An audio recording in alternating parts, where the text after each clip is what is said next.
There is no right, there is only spray. Just spray it. Watch Gabby's eye. Yeah. Alright. I feel a little short here. You can move that. There you How's go. that?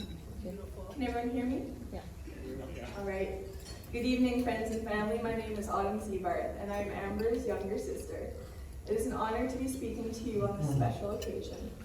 It is hard to know where to start with a speech when most memories that come to mind involve Amber. So I've decided to share some of my favorite first memories of this lady in white. Growing up in Thunder Bay, our family lived on the outskirts of the city on 5 acres, and we had very few neighbors. As kids, we learned quickly that a fight had a 5-minute time limit before boredom became the largest threat in the room. For this reason, Amber and I rarely fought. In fact, we were so close that when given the option of separate bedrooms or bunking together, there was never any decision. So until the day Amber left for university, we slept side by side or in bunk beds in our 4-bedroom house. My earliest memory of our shared room is us sneaking into the other sister's bed to tell stories, tickle fight, and giggle.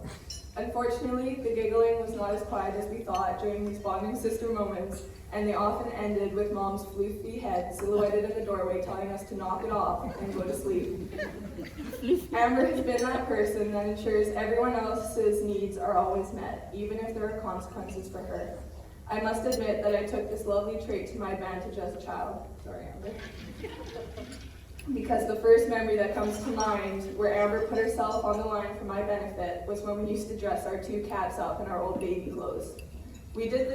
She did this not because she enjoyed getting bitten and clawed, but because she knew how much I loved seeing those long-haired cats stuffed into our infant clothing. She never made me dress them, by the way. She dressed both cats, because I was too scared. As most of you know, Amber is a beautiful ballerina and an exquisite interpretive dancer.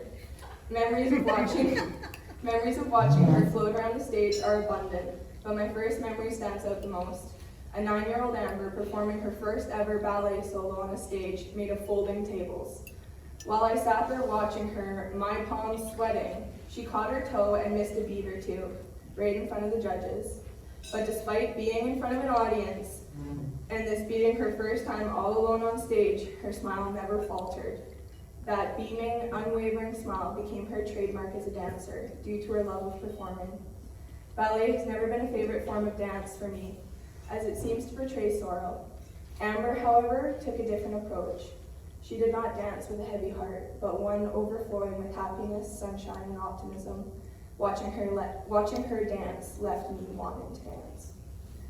The first time I recognized how strong Amber's faith in God was when I watched her get baptized the summer after her first year of university in a lake in Thunder Bay. It was a beautiful ceremony that left Amber rejoicing and me beaming with pride to be your sister.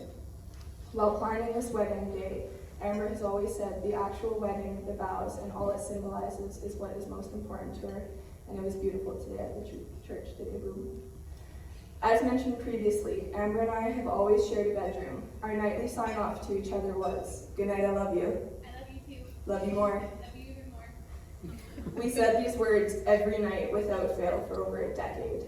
And to this day, if we are speaking over the phone and saying goodbye at night, we fall into old habits and say our sign-off. It is while reminiscing on old memories that I become overjoyed that I have gained another sibling to make new traditions with today. The stories Matt would tell about aerial assaults at the cottage. And if you don't know what this is, you can ask Matt about it later. Would make me incredibly happy to have a sister, because apparently brothers do weird stuff. It wasn't until Matthew came to Pakenham last summer to visit the Zebarth family, and I had the opportunity to have a heart-to-heart with him, that I thought maybe having a brother might not be so bad. But I refused to take part in any aerial assaults. In all truthfulness, Matthew, from the day Amber mentioned you to me, I have been rooting for you, as I could just tell the two of you were meant to be together.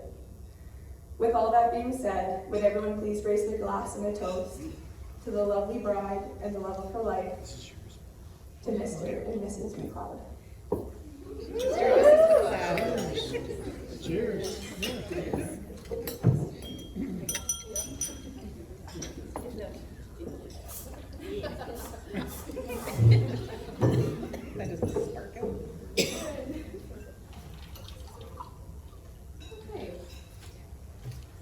everyone. Hi, Gabby. Hi. So I hope you're all having a good evening so far, celebrating the happy couple. Okay. I know that COVID threw a couple wrenches in planning for today and what today might have looked like, but I'm super glad that we could all be here today to celebrate together. So for those of you that don't know me, my name is Gabby. I'm one of Amber's maids of honor, and Amber's been my best friend for almost 5 years now.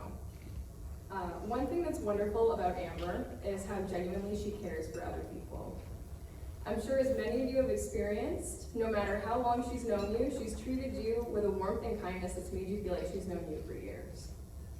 However, this quality wasn't always something I appreciated, and through the first years of high school, I, as a huge introvert, tended to avoid Amber and her zest for making connections. It wasn't until grade 12 that she and I really spoke. See, her assigned seat in our math class was right between myself and one of my friends, and you can't just talk around a gal forever. And soon enough, we became practically inseparable. When we found out we were going to the same university, we decided we should live together in residence. After making this decision, I started hearing some horror stories about friendships going sour after living together. To make sure this wouldn't be our fate, we decided to execute a test run. On a week that the rest of the Z-Barth clan was away, I packed my stuff up and moved into the basement with Amber. We discovered nothing fatally wrong with living together that week, and Amber even introduced me to a culinary masterpiece of her own creation, taco toast. A delicacy reserved almost exclusively for breakfast. Needless to say, we did just fine as roommates in first year, and we lived together all through our undergrads. Now Matt, I remember meeting before Amber met him. It was the end of the year, and we were at a school production of The Heathers with Emily. She spotted him in the crowd, and we went over to sit with him. We chatted over the intermission, and Matt, as always, was friendly and kind.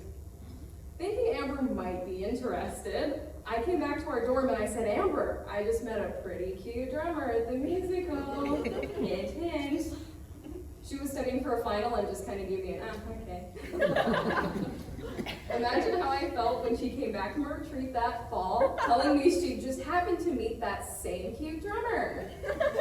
But yeah, we're just friends. It's not a problem. Since then, I've come to know Matt as more than the guy from the musical or the guy that likes SpongeBob memes. I'm also happy to say I can confidently tell the difference between Matt and Tim. Instead, I know Matt as the man with a heart for people as big as Amber's, and let me tell you, that's hard to find. I've watched him become a support and a rock for one of my favorite people, and I couldn't be happier she's found someone so wonderful to share her life with.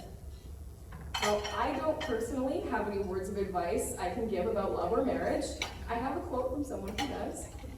In the words of Gloria from Modern Family. Family is family, whether it's the one you start out with, the one you end up with, or the family you gain along the way. We're all so happy to be here with the two of you to celebrate your loving union and the day you officially became family. Cheers to the happy couple. We love you. Oh, yes. Yes, good call.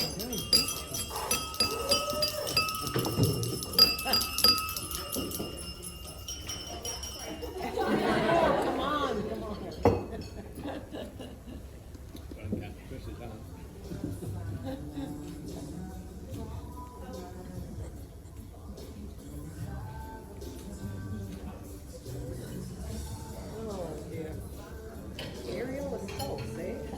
That's not, Ariel Seltz made the speech. don't ask about that during meals. No. Yeah, we know Okay, about it. yeah. Oh, yeah, okay. Oh, dear. That was actually on fishing trips. Which birthday? Whose birthday? It was Timothy's birthday, surprise. Oh, yes.